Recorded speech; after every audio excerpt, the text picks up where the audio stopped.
Should formally be recording now. All right. Well, I'd like to welcome everyone to today's webinar hosted by the Social Finance Topical Interest Group of the American Evaluation Association. My name is Miriam Tardif-Douglin. I'm with the North Carolina Healthcare Foundation, and I'm also serving as a webinar co-host for the Social Finance Topic Interest Group. To help us get to know one another, we'd really appreciate if you can rename yourself on Zoom to include your name and your organization name. For those who are not familiar, the American Evaluation Association is a professional association of evaluators devoted to the application and exploration of evaluation as a profession. AEA has 6,000 members representing all 50 states in the United States, as well as more than 80 foreign countries. Okay, thanks. To learn more about the American Evaluation Association, I'm going to pop this link in the chat. Just a little bit more about the Social Finance Interest Group. It's called the SFTAG for short. We're a group of AEA members who are interested in the topic of social impact measurement and management and exploring the interplay between social and financial return on investments. We come from backgrounds between evaluators to evaluation commissioners, investors, investees. Members in our TAG, membership in our TAG means that you want to learn more about evaluating social impact of organizations that are aiming to produce both a social and a financial return. Whether you're at the forefront of this work or just learning about it, all are really welcome. We're always welcoming new members, so I'll put a link about the SF TAG in the chat, and all our webinars are recorded, as is this one. So you can find them on our website. I'll also put that link in the chat. Each webinar in our 2025 series touches on the 2025 AEA conference theme, which is engaging community and sharing leadership. We have a very exciting webinar today focused on using research to enhance impact investing. So I want to introduce you to our panelists and facilitator. Catherine Dun Rappaport is a vice president of impact investments at Social Finance. Her work is focused on helping government agencies, philanthropic partners, and impact investors deliver programming and deploy capital in ways that support economic and racial justice. Catherine has 20 years of experience leading research and learning functions at mission-driven organizations, developing and implementing innovative and practical measurement strategies for impact investors, for service practitioners, and for government and philanthropic clients, and directing action-oriented research. Saurabh Lall is a senior lecturer at the University of Glasgow's Adam Smith Business School. His research agenda focuses on entrepreneurship and society and follows two broad tracks: entrepreneurship in developing and emerging economies and social entrepreneurship, including related concepts such as impact investing and venture philanthropy. His research has been covered in Forbes and TechCrunch, and he received his PhD in public policy and administration from the George Washington University's Trachtenberg School of Public Policy and Public Administration in 2015. Then our third speaker today is Karim Harji. He is the program director of the Oxford Impact Measurement Program at the University of Oxford's Said Business School. He's also a PhD candidate at Kellogg College, University of Oxford, with a research focus on impact measurement for impact investing. In his research situated in the field of social accounting, he examines how impact investors set impact expectations, select measurement approaches, and use results for decision-making. Kirsten Andersen is the Director of Applied Research at the Center for Sustainable Finance and Private Wealth. Kirsten's past research in impact investing spans investor perception and judgment, blended finance, catalytic capital, and the role evidence plays in building local impact investing markets. Her current research projects include an examination of various multi-capital interventions, impact advisor search, and investment policy statement development. As an economic sociologist specializing in qualitative research methods, she brings academic rigor to impact in practice. Kirsten's research on American Foundation Impact Investors is published in the Journal of Business Ethics. I'll put some links in the chat. I'm sure you're tired of hearing from me now. And I will turn it over to Catherine, who will lead the first part of this conversation. Good morning or afternoon. It's so nice to be in community and conversation with you all. We're going to kick this off by asking a few questions that we collectively think and hope are useful to practitioners and researchers alike. And we also invite you to chime in with questions of your own. This really is intended to be an interactive and engaging conversation, and it'll be much more interactive and engaging if you all pipe in with questions in the chat. So please don't be shy about doing so. But for the first little bit, we'll ask a few questions that hopefully kick off the conversation and showcase some of the things that we wrestle with when we think about the real tensions that can exist between rigorous research and practical, useful research that can inform and hopefully increase and improve the impact associated with impact investing.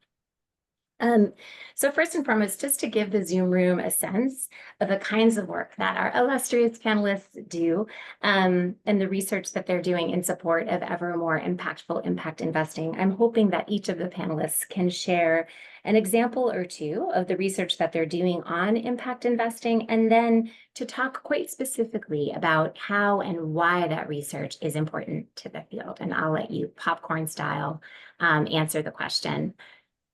Whoever wants to go first and unmute first, please do so. Are we all too courteous? All right, I'm looking at Kristen, so please chime in. You're smiling. Great, absolutely. Yeah, it was a little bit of a standoff. It's so nice to be here with everyone. Thank you so much for inviting me to come and speak. Miriam did a little bit of an intro about CSP, the Center for Sustainable Finance and Private Wealth, just to give a tiny bit more overview, because I think that will contextualize the research I'm doing now. CSP largely translates academic publications on sustainable finance and impact investing for the private wealth audience for their consumption. We also do applied research when we find that there are interesting questions and needs that haven't been addressed by academic research directly. And then we use that research to produce trainings for wealth holders. So just to sort of paint a bit of a picture of the context for the research that we do. And so as the director of applied research, I do some of that translation of academic research, and then also applied research myself. And so in the past year, I've focused centrally on two projects. One of them is an investor's guide to systemic investing, which we launched in March, and which largely translates the TransCap Initiative's work on systemic investing, which if we think of impact investments as a single point investment, systemic investing really tries to move the needle a bit and to sort of start with a broader frame to think about starting with a systems map and areas of leverage. So we might be investing in multiple ways to push on that leverage point to create greater systems transformation.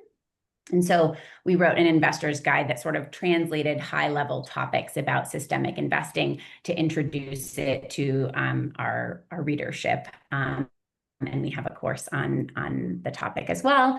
And then the second guide that I'm beginning the design phase with, I'm very delighted, is the Investor's Guide to Multi-Capital Strategies for Impact, which is based upon 27 interviews that I had with really deeply engaged wealth holders this year to identify how they use their economic resources, so their philanthropy and their impact investments, alongside their non-economic capitals, which we think of as like their reputation, the skills and knowledge, and the network that they bring to bear. So these are both, sort of high-level documents that help orient folks to things that are kind of new in the field. So I'll leave it at Awesome. And Karim, can you chime in with your answer, and then we'll pass the mic down to Saurabh too? Sure. Thanks, Catherine. Hello, everyone. Nice to see you all, both familiar and new faces. So I'm Karim Harji. I'm an independent advisor on impact measurement and impact investing. I also lead an executive program on impact measurement at the business school, as Miriam said, and do research there also through the Skoll Center, and just finishing up a PhD in impact measurement. So the intersection between research and practice and teaching is very real. And I think, having been involved with the social finance TIC from the beginning, it's been quite interesting to see the evolution also of how research has informed the way that both evaluators and others kind of interact with this field of impact investing, and then particularly the kind of measurement components within that. I will highlight two examples, one from a project from a few years ago and one from a more current project, just to contextualize my experience. And these are both practice-oriented research and separate from some of the more academic work, which I'm happy to chat about later. The first, which some of you may have seen, and I'll post some links in the chat, is a guide called Ventures at the Helm. The whole point of that guide was to ask a different set of questions than I think were being asked at that point, which is, if we have all of these standards and practices and approaches around impact measurement, much of which was built by and for investors, but still in service of helping organizations think about the ways in which they measure and manage for impact, why is it so difficult? Why does it remain challenging? And what does it look like as ventures and investors think about the conversations that they have around what IMM looks like? And so with 3 other co-authors, many of whom are actively engaged as evaluators, but also as kind of field builders and researchers, we asked a range of different ventures around what does their experience actually look like around IMM. So in some ways, it was really working through the messy middle of what impact measurement and practice means, because we asked ventures, what are the questions you're asking? What approaches are you using? What have been those inflection points where you decided to either shift or change strategies? And what does it all mean? And so we found that they're actually quite different questions than the ones we thought we would hear. And the fact that there were some unexpected ways in which ventures and investors were trying to reconcile what good looked like for themselves. And so I can talk about that a little bit later. But in some ways, that was essentially almost in the opposite of what a lot of the guidance was, which was very top-down from investors. This was almost a kind of from the venture perspective of what it looked like to work through a journey around the choices around measurement. So very practical. And then the more recent project, similar to what Kirsten just mentioned around systems thinking, there's a lot of interest around systems thinking these days. And so this work is with Rockefeller Philanthropy Advisors, looking at how a systems orientation changes the way that investors think about how they design and implement impact investing strategies, but also how they design IMM. And the outputs were both a primer and a playbook.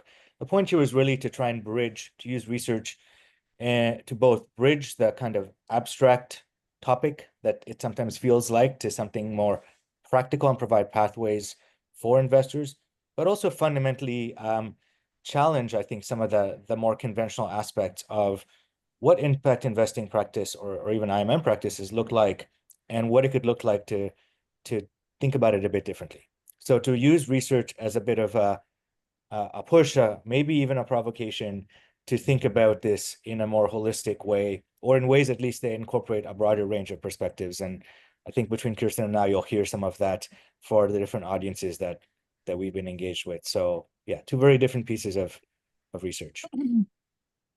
Yeah, I'll pass it over to Saurabh. Awesome. Thanks so much. And thank you everyone for just inviting me to join this panel as well. It's really exciting to be here with Catherine and Kirsten and Karim.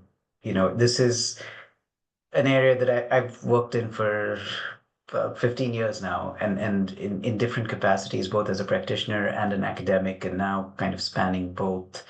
So just as a bit of background, as Miriam mentioned, I'm based at the University of Glasgow, where I'm a senior lecturer.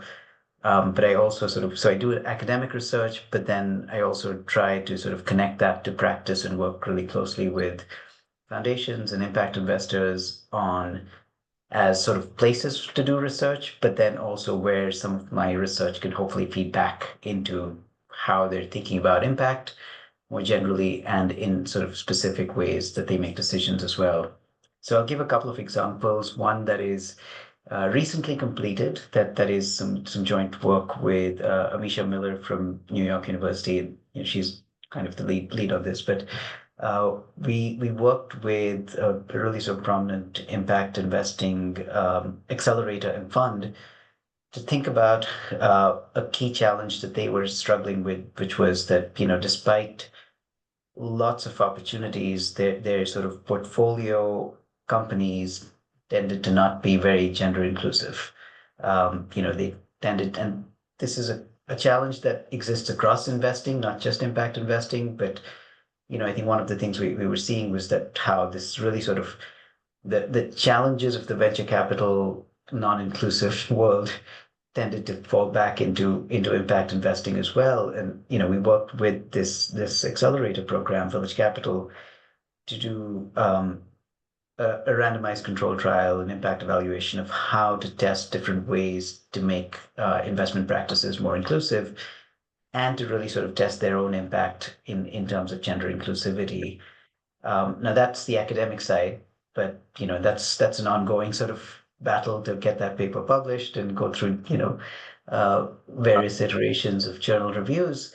But based on that, we actually then also published a series of toolkits that we're using to work with impact investors to say, how can we help you think through your assessment practices? How can we help you think through how you're screening and filtering different types of ventures, and encourage both accelerators and impact investors to sort of consider this as a core sort of dimension of impact, you know, that is sort of within the portfolio level. A separate project that again, this is sort of ongoing and longer term, is looking at how impact measurement practices have really sort of evolved in the field of impact investing over the past 15 years. And, you know, so it goes back to when I started in this world, you know, 15 years ago. But the way different measurement frameworks like B-Lab, like Iris Plus, like others have sort of evolved, how there are new approaches, like, you know, what companies like 60 Decibels are doing, and trying to see, you know, where that sort of intersects with the best research we know about what's working and what isn't. So again, a little plug, but we have a book chapter out, and then hopefully that's going to become a longer sort of project that, you know, eventually reaches us either a series of toolkits or blogs or things like that. That is just trying to identify what's the next step for impact measurement in the field. And I'm happy to sort of talk a little bit more about that later on. But that's sort of two examples of projects where, you know, we're still doing the academic research that, you know, is, you know, published in academic journals and outlets, but really trying to make sure that that also translates to practice and you know, gets used by impact investors in the field. You know, hearing that conversation in your answer, particularly Saurabh, makes me want to pivot to the third question. So spoiler alert, I'm going out of order. Because our third question is talking very specifically about trying to help practitioners use research in a way that actually informs practice. So Karim, you spoke about serving a kind of a bridging function. You talked about the messy middle. And Saurabh, you talked about toolkits, and Kirsten talked very explicitly about how to work with practitioners to use this messy, sometimes seemingly distant thing called research to actually inform what they do. So I'm hoping that your collective wisdom can help us or shed some light on what people who are interested in understanding how to use research to inform practice to make it more impactful. What advice do you have? Like, what can people do in order to use this powerful tool that you're experts in to actually inform and even more enhance the impact of their impact investments? What advice do you have? And how can they get started? And Karim, I'm going to start with you, if that's okay. Sure. Thanks, Catherine. So I guess I would say a couple of things. One would be, there's obviously a lot of different kinds of research. So first think about, what is it that you're trying to do with research? So for example, are you trying to orient yourself to what this field looks like. And there have been a number of different studies, both kind of academic and practitioner focused, that provide a bit of a state of the field. Maybe we can all put a few links there. I mean, I did one early on for the Rockefeller Foundation, reviewing the first 5 years of the evolution of, the formalization of impact investing as a field. There have been more recent ones that tackle specific elements. So there's a number of these that are perhaps much more holistic. Just gotta mute everyone. Yeah, just much more holistic around looking at the ways in which impact investing as a field has evolved and the role of measurement. The GIN, for example, does this annual survey that provides another set of data points, specifically on the kind of key trends in impact investing. I would say the other is that, there's some practice oriented, how is practice shifting? And how could you use that research to improve your own internal practice? And so, I'll call out maybe a couple of examples. Blue Mark, for example, does some work on a series called Making the Mark, which is trying to benchmark IMM practices against some specific standards to try and just help provide a perspective among both, in this case, fund managers around how they're embedding some of the ideas around what does impact intent look like, what does integration around practice look like, and the ways in which the evolving reporting and verification looks like. So I think that that's another set of research around how is practice evolving. And then I think almost maybe a third bucket would be, are you trying to use research to essentially improve or kind of challenge or navigate issues and tensions? And so some of what, Kirsten and I, for example, are working on these days around systems thinking is a bit in that bucket. We acknowledge that some of the more conventional, let's say, approaches to both investing and even measurement perhaps are not as consistent or aligned with the more transformative agenda. And this is something that we see also in evaluation, where more broadly, we're trying to step back and say, well, if we just continue with the classic, like business as usual, is that really going to get us the kind of outcomes we're looking for? And in fact, is it built for the context we find ourselves in? So that's how I would bucket those out in terms of kind of broad research to orient yourself, research to understand evolving practice, and then research to almost provoke and think about what's next. And so I would almost say, if you are looking for research, think about where you might fit on the spectrum. Think about also, are you trying to understand how others are looking at this versus how much you need to apply? I think one of the things that is an open question for a lot of us is, how much are we trying to essentially map and chart what is happening versus set a course for what needs to happen in the future? And we've got different positionality around, I think, how we come at that. The other thing I would also say is that much of the research in this space has actually been generated by and for practitioners. And then more recently, we see academic and critical perspectives. And it's not always clear whether people have, let's say, depth or breadth of experience around some of these issues. And I'm saying that because sometimes from a practice perspective, you might read things and agree with them, but they're not particularly critical. You might, on the other hand, read some academic work and might feel quite critical, but essentially might be difficult to see how it applies to practice. And so I think that's certainly, I know something I try and strike a balance around is, when it's a more practice-oriented set of work, can you both be practice informed, but also be critical? And at the same time, if it's academically oriented, there's a tendency to be essentially critical, but can you also be applied? And again, it's not an either or, but I think this is kind of the skill set and almost a unique proposition that doing research in this area offers, is the ability to bridge these worlds that sometimes can feel siloed. And I think at least all four of us on this call have tried to find ways to bridge. Maybe I'll pause there.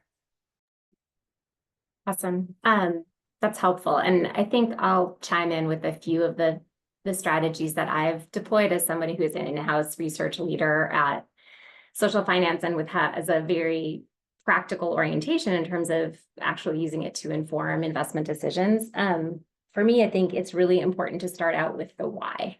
Why are you using this research and what do you want to get out of it? Is it to inform a decision? Is it to shape your practice? Is it to evaluate your practice, or all three, or something else?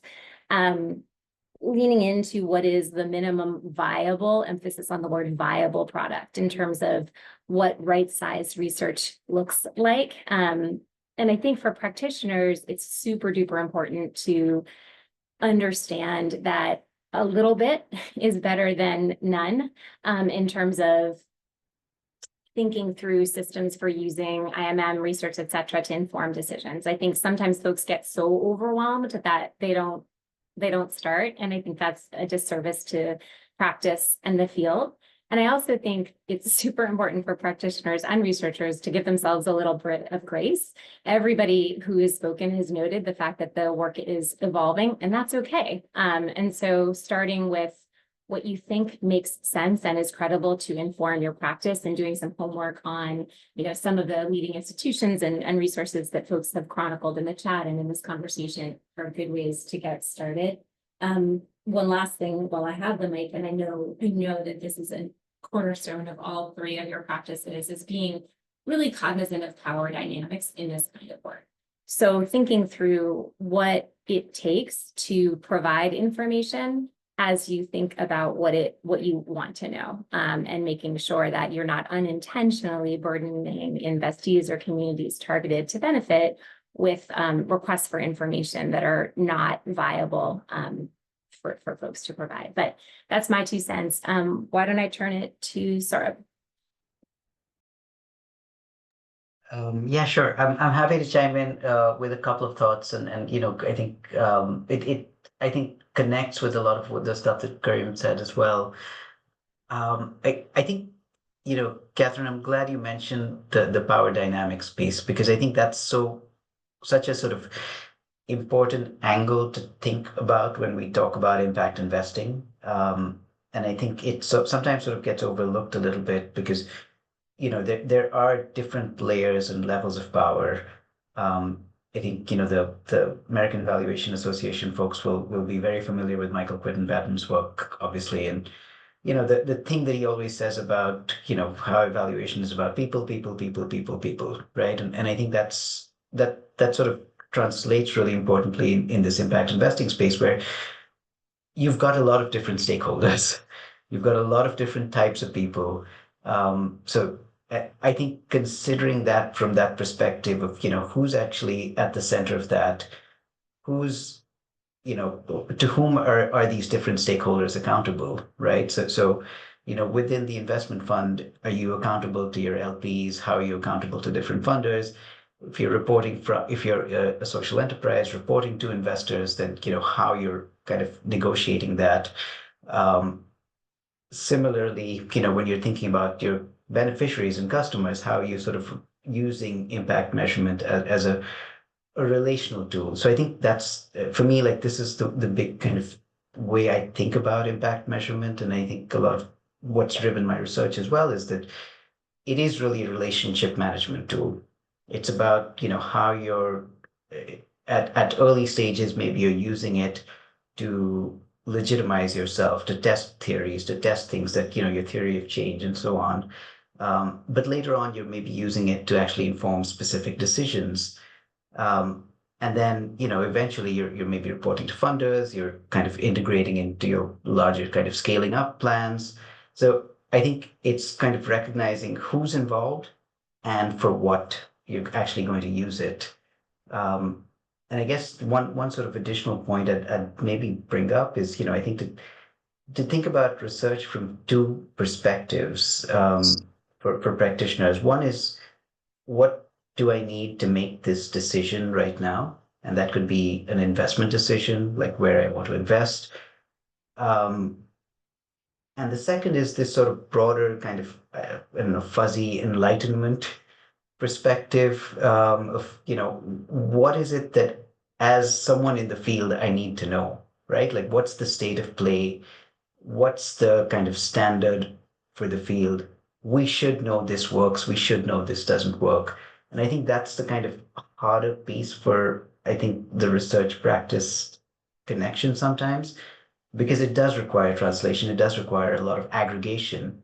It's why, we see, there's that sort of sometimes a stage where you're seeing things emerge in research, but maybe not yet translated into practice because there's a little bit of a delay in terms of just aggregating all of that knowledge. And I think that there's a role there, I think, for intermediaries, for folks like us to do more on that aggregation front, to say, like, here's what we know. And that's kind of the broader knowledge building for the field. Hopefully that made sense. Right. Yeah. I चलो feel like, तिलक से oh, sorry, go ahead. Was somebody jumping in? Oh, okay. I was just going to say that I feel like a lot of great contributions have been made, and I don't have that much more to add, except that when I was thinking about this question, from the outset as we were planning this webinar, I was thinking about how important sort of the fundamentals as a user of research are before you sort of launch out into the field of existing research. And so it's a really basic tenet, but I think it applies whether you're doing IMM or whether you are doing original research in the field, that being really clear about your question, what the question is that you have, whether it's for, beneficiaries in the field, or whether it's for investees, or whether it's for a body of research, being clear about what you need to know in order to do your work well, because that will have implications for the methods, for the resources that you go after, for how you design finding an answer to that question. And so it's so basic and so fundamental, but sometimes I think in this really complex world that we exist in, we sort of dive in head first without kind of pausing to really ask, just ask ourselves, what do we need to know? So I think that pause is merited. So that's all I'd add to that conversation. I think that is a super important as you see me nodding vehemently. I mean, I think understanding that something is elemental and basic sounding as like, why? Why does my organization need to know? And what will we do with this information?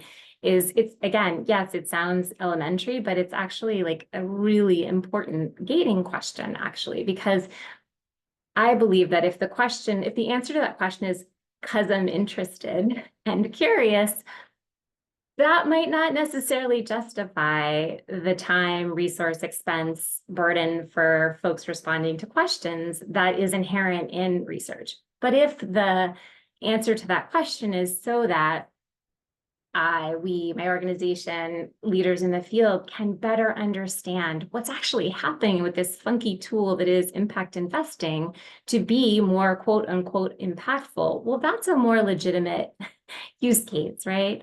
I think another really helpful fundamental to double down on is also related to Research 101, which is being kind of humble about what's actually knowable.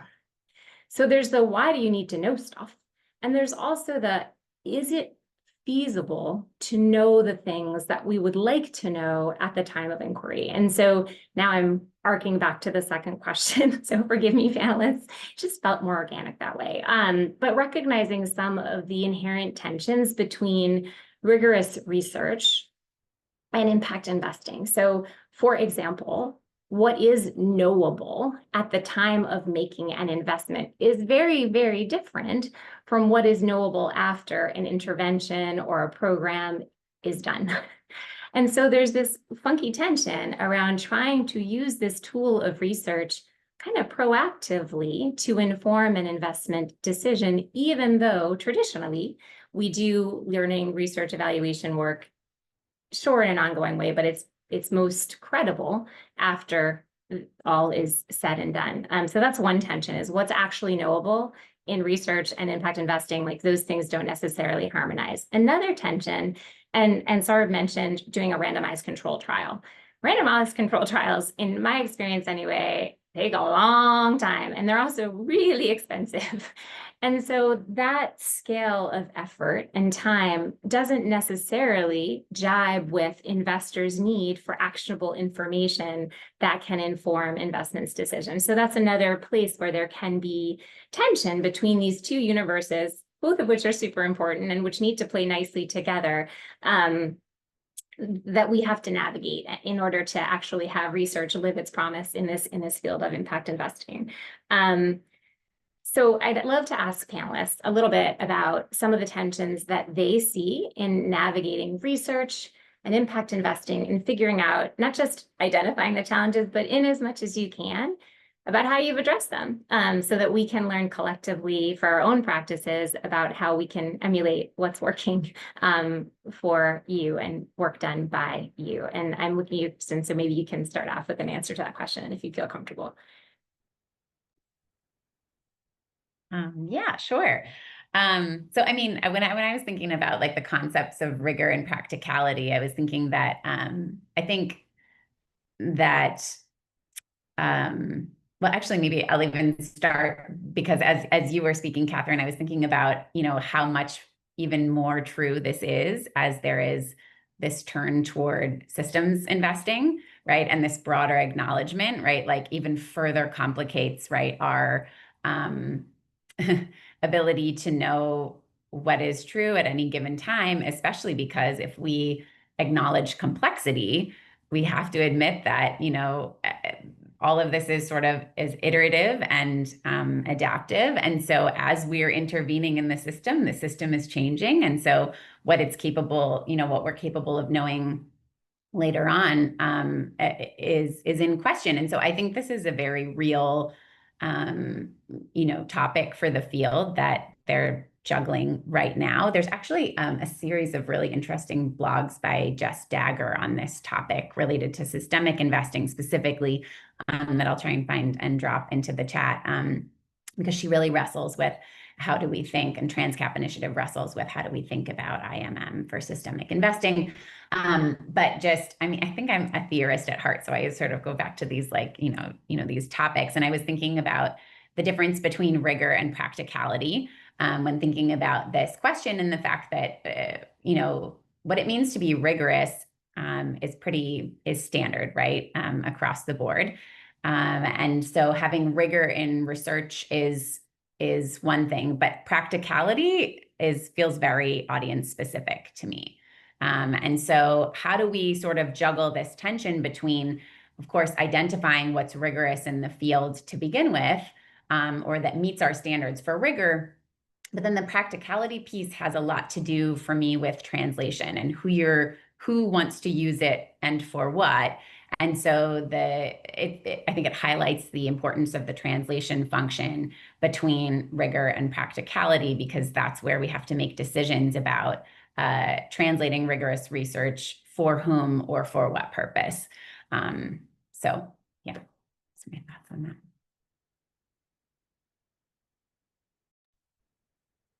Should I put someone on the spot? Or? I can pivot to the next question, but I want to make sure that we juice the brain power in this panel. So please chime in if you have an ad. Go ahead, Karim. Okay. Yeah. Sorry. So maybe just to build on what Kirsten's saying about the rigor versus practicality, usability. I think maybe one thing we haven't covered earlier though is many of us are using qualitative methods in our research, and you know, some of the work that even Saurabh mentioned around RCT, so there's a lot of quantitative work, and so there is quite I don't want to say divide, but there's a distinction between how both the fundamental questions, what is perceived to be rigorous, and then what is good enough for practice. So I think, Kirsten, I agree with you, but in some ways I almost think that there is such a variety of interpretations among practice-oriented. On the academic side, I think for sure there is much more almost like shared agreement on certain kinds of approaches and methods. I think in a kind of everybody else who's involved in impact investing, just because there's such a range, I don't think I think there's different perceptions, let's put it that way, of what rigor seems to be looking like. And the fact that when we begin to unpack things through a qualitative lens versus quantitative lens, you just get different sense of what the why questions versus the so what or the how questions. Sometimes you're looking for much more definitive kind of causal evidence, and that's fine. And we see some of this, you know, in other parts of the field, right? So some evidence is seeking to try and make generalized claims around how certain kinds of investments may yield certain kinds of outcomes. In other cases, we're actually making these investments in order to uncover certain kinds of evidence, which may or may not be, in line with the positive intended effects. And if I go back to, for example, the two studies that I mentioned, with ventures at the helm, what we were trying to understand is, what does it look like eventually to find ways for ventures and investors to be more aligned? And this gets not at the technical aspect around measurements, at those kind of behavioral and relational aspects. At a time when many of us knew this stuff, but it wasn't particularly elevated as a perspective, right? The classic perspective is pick your theory or build a theory of change, pick your metrics, essentially measure and report. But lots of ventures and investors were doing and supporting that. And in some ways, rigor doesn't mean you just do more of it as you grow and scale. It means that perhaps you do different things and there are different choices and trade-offs. And it's not always about the methods or the approaches. Now, evaluation has gone through its own set of kind of broad paradigm shifts in relation, everything from, moving for classic, let's say, RCTs to more developmental evaluation. We see the adoption of DE much more in these spaces to mirror the kind of context we're working in. And so I think one lesson or maybe one kind of insight is that depending on who the audience is, rigor and usability just might have a different threshold. The other is that when we think about what the use case is, as Kirsten was saying earlier, a lot of maybe, I think what all four of us are doing is that the translation piece. So I think one lesson for me was to make sure that you're spending at least as much time on the sense making and the translation piece, because even if you do really good conceptual work or detailed research work around collecting data or kind of putting it together, the rigor may not necessarily imply usability or even just adoption. And so that, I think, is a different kind of skill set. And when we think about, maybe more classic academic work, again, there is this theory of change implicitly that the better the work is, the more influential it will be. I think it doesn't hold true, particularly in practice-oriented spaces, because you have to spend at least as much time on the sense-making and the application pieces. And so, spending time on worksheets, on webinars, on translation of different pieces of it, let's say in smaller chunks, that becomes an incredibly important skill set and almost an imperative if you do research in this area. And so everything from training to dissemination can be even more important, for example. I'm not saying that there's always a trade-off there, but I think that's been really interesting learning for me. Saurabh. Thanks, Karim. Thanks, Catherine, Kirsten as well. So I guess I have two sort of reflections. One maybe is I think to me, so just to kind of pick up on a couple of points in the chat, I think to me the sort of distinction between qualitative and quantitative sometimes gets a little bit overstated. I think for me, there's sort of space for both in terms of the types of questions you're interested in, right? And I think, the recognition that, a really sort of rigorously done RCT is very different than a poorly done RCT. And similarly, doing a sort of most significant change or contribution analysis well can be just as useful as a, sort of rigorously done RCT. So I think it's about the sort of way to me, rigor is about the sort of transparency of methods and how systematically they're being applied for the types of questions that they're suited to. So I think, that's how I would sort of position rigor. And even, when I sort of work with accelerators and impact investors, I'm usually talking about rigor from that perspective. I think the second part of that I wanted to just kind of reflect on is timelines. And, I think that's where I do want to recognize. And this is something where I feel like my own thinking has changed over the years, where, at first I would think, okay, well, academic timelines are extensive and really long, and it takes forever to get a paper published. But at the same time, while impact investors are trying to make decisions soon, maybe it's also useful to take a step back and recognize that, okay, typical investment fund, your lifetime could be like 5 to 10 years. And so over the course of that, there's a lot of information that you can actually get from, say, the slower pace of academic research, right?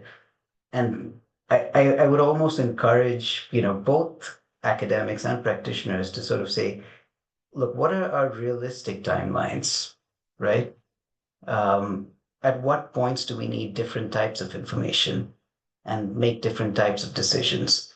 So, I mean, the example I love to give, which is, my friend and colleague Peter Roberts, with whom we started the Global Accelerator Learning Initiative, he would always say the first time he presented some early findings at SOCAP, most accelerators practitioners said, look, this is great, but we can't wait 5 years for an academic study. But we kept going and we kept, sharing what we were learning, right? And slowly we see more accelerators, more impact investors saying, okay, actually, we want to know more. How do we contribute more data? How do we get you to getting, how are you thinking about selection bias, right? And we see this journey between academics and practitioners that is not just a one-off sort of transactional, here's some information, here's how I'm going to act on it, but it is really sort of moving in parallel. And there we see the timeline start to actually even out a bit. So yeah, anyway, that's just, a bit of a reflection from the past few years. I appreciate that. And I appreciate the reality check about what's knowable when. And again, nod to the fact that the fields, which are not always blended together neatly, can and should be informed by one another's actions and activities. So appreciate that observation and note. I know we're coming towards the end of the conversation, and I want to make sure that we are respectful to the chat. And I know I, for one, cannot multitask and read chats while I'm looking at folks' faces.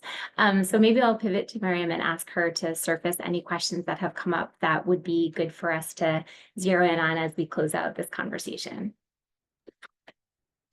Thanks, Catherine.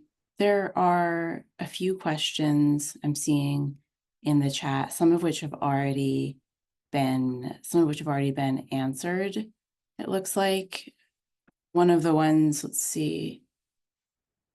There was one question, how would the impact investing contracting process influence the behavior of impact venture founders?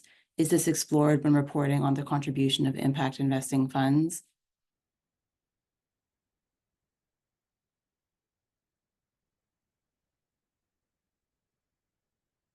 Is that a question that was one that Kirsten, Karim, Saurabh, Catherine would be one that you feel like you could answer, or should I look for another one in the chat? I think maybe Well, given our just silence. Yeah. sorry. One quick response to that. I think what Miriam is one of the things we've seen in looking at data from social enterprises is usually before they go through like a formal accelerator program and are kind of engaging with the sector, they may have a certain measurement approach that's more bespoke, that's kind of whatever they've come up with. And usually once they start to engage with the sector, they start to align more with a standard like IRIS or B-Lab or kind of a certification process.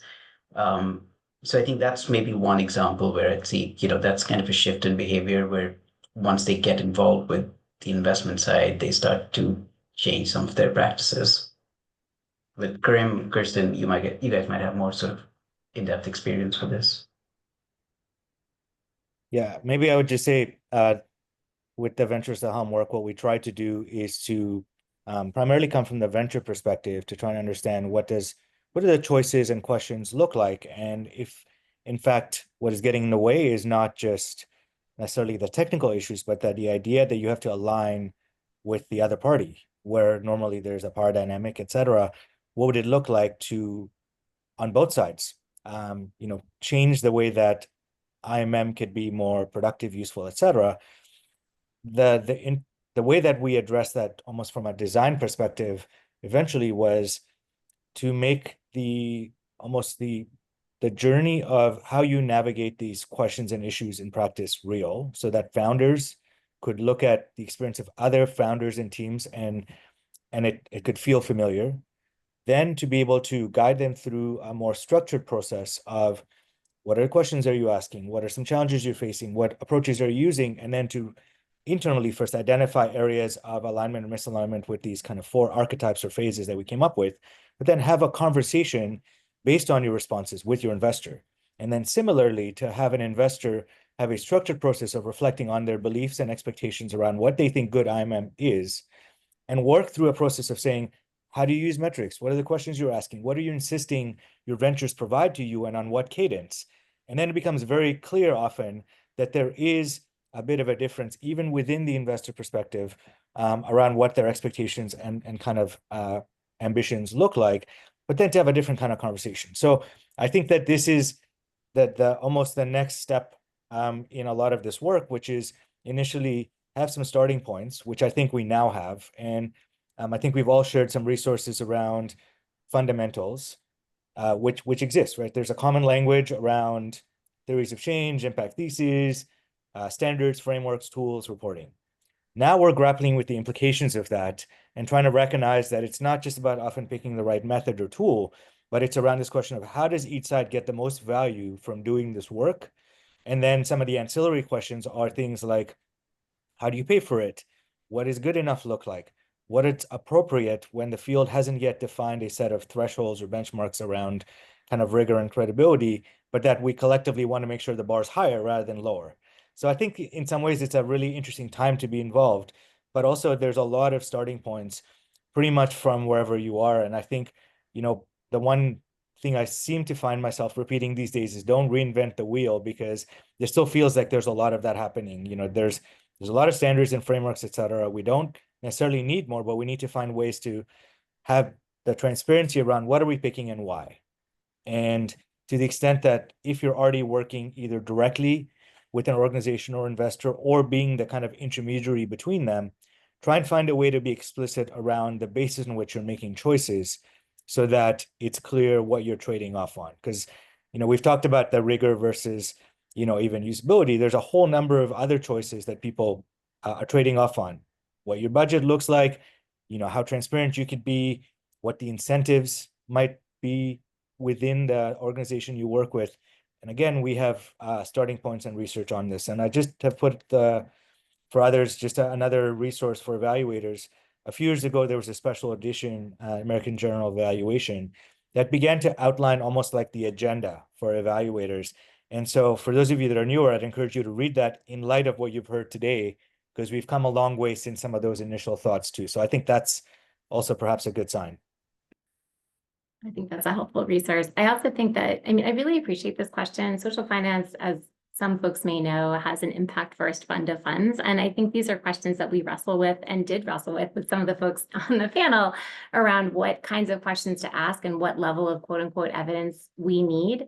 And where we ended up was looking at investees' systems and processes for understanding their own impact and encouraging them to report on the things that are most meaningful to them, respecting and reflecting that's likely to be the best and most credible, and it's also likely to be the least burdensome for entities and investees to collect and provide.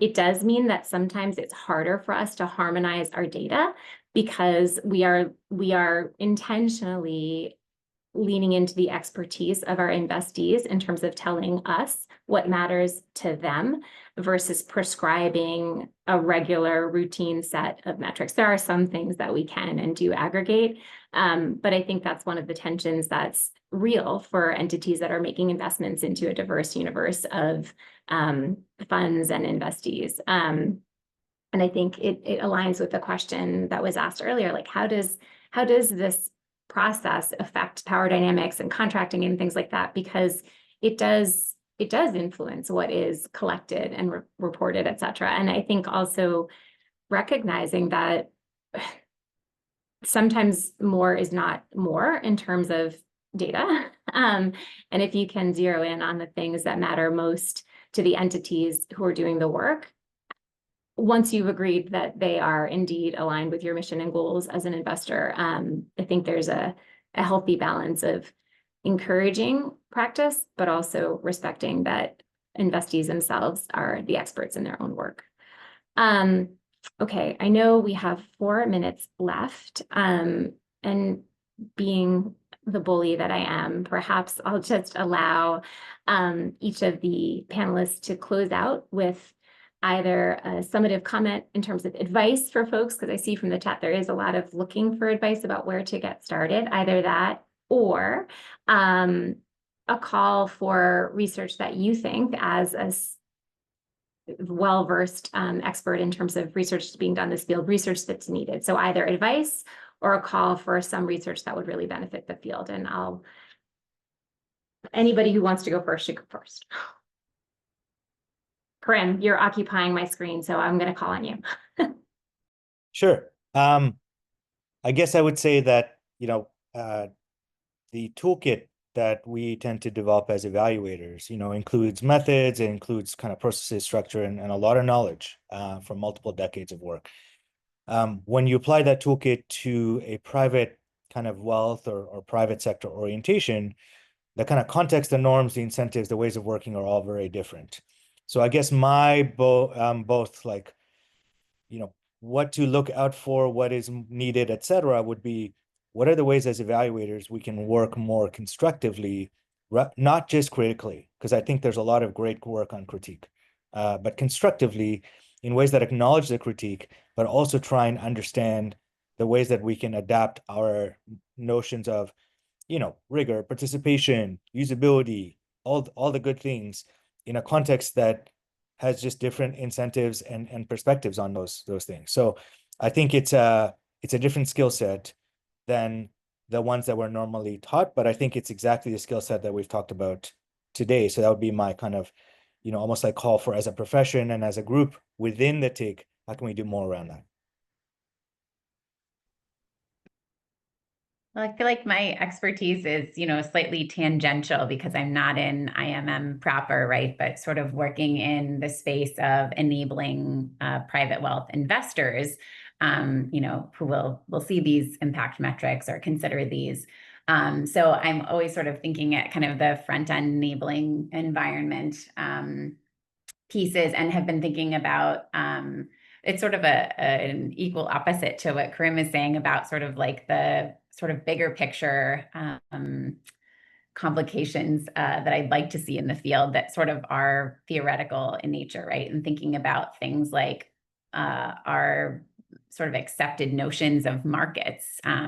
So fiduciary duty and what it means to be prudent and what are externalities. And I know these are really big picture, but they end up sort of finding like, trickling down and finding their way into things like impact proof because they structure the way that we think about what it might be possible to know. So that's sort of at the other maybe end of the spectrum because it's more theoretical in nature, but that's something that I hope will sort of evolve in the field going forward. And I think we need more research that really helps us to take a deep dive into that and the connection between that and tools. So. Sarah. Yeah, this is a great question. I guess, okay, I'll offer a couple of thoughts. I think maybe this kind of connects with some of the things that Kirsten and Karim have also talked about.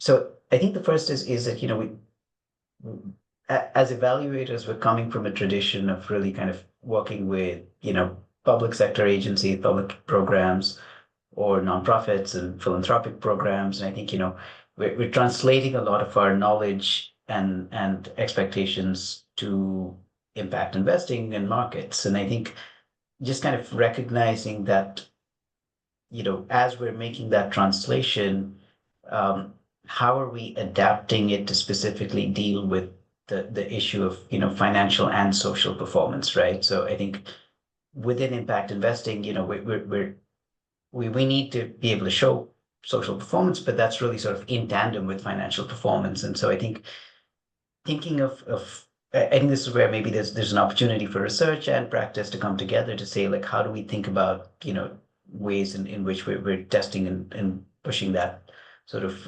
balance a bit more.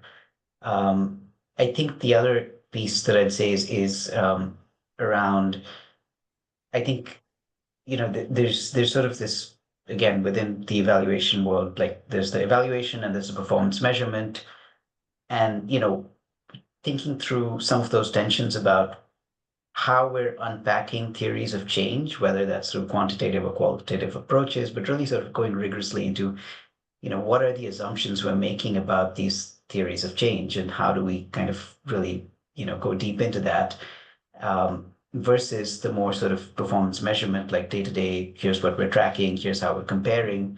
And I kind of, talk about like the issues of causality and comparability and ways to think about that, and both are important, but making sure that we kind of recognize that. And then the third thing I think is something that we've, I guess, been thinking about throughout this is that power dimension, right? And I think really kind of being mindful, as I think Karim talked about in the Ventures to the Helm report, like really being mindful of that power dynamic. It exists, it needs to be acknowledged. And we need to think about how that affects whatever we're learning, right? I don't have answers to any of this, but yeah, I'll stop there. Yeah, starting with the questions is important. One cannot get to answers without questions. Okay, I think I'll close out by first thanking everyone for engaging so robustly and so fully, and trying to summarize what you all just shared as takeaways. So here's what I think I heard. I think I heard for evaluators, think about being adaptive to be viable for this field of impact investing, which is different, even if it means having to act a little bit differently and think about some of the concepts that we have held dear a little bit differently in terms of rigor, et cetera. I think I heard an encouragement for investors to think big picture from Kirsten. And from Saurabh, I think I heard be mindful about power dynamics, don't conflate evaluation and performance measurement, and check your assumptions. A last piece of, I don't know, wisdom, I suppose, I would offer practitioners like myself, I'll give a few, is get started. Don't be intimidated by the fact that there are a zillion frameworks out there and that it might feel a little bit overwhelming. Begin because grounding impact investing in a more nuanced understanding of impact and how to understand it, assess it, et cetera, super duper important for the viability of the field. Start with the why, as we said earlier, start with why you're doing it and for whom, and think really intentionally throughout that about power dynamics. Keep it real, know what's knowable and what's not, what you can know with surety and what you can't, and embrace the humility in understanding that not everything you want to know is knowable. And I guess I'll close with ask for help, because I know that in my journey in this work, I've gotten a lot of help from many of the folks in this Zoom room in terms of thinking about, are my assumptions viable? Is this going to be something that is useful? How can I make sure that my assumptions here about what is workable and feasible aren't just my assumptions, but are actually tested and tried with people who do the work, live the work, breathe the work with the kind of integrity and professionalism and humility that I know this Zoom room embodies. So that's my summary. Thanks everybody for participating. Sorry that it's 1:04 and not 1:00, but I think that just bespeaks an engaged Zoom room. Thanks for taking the time.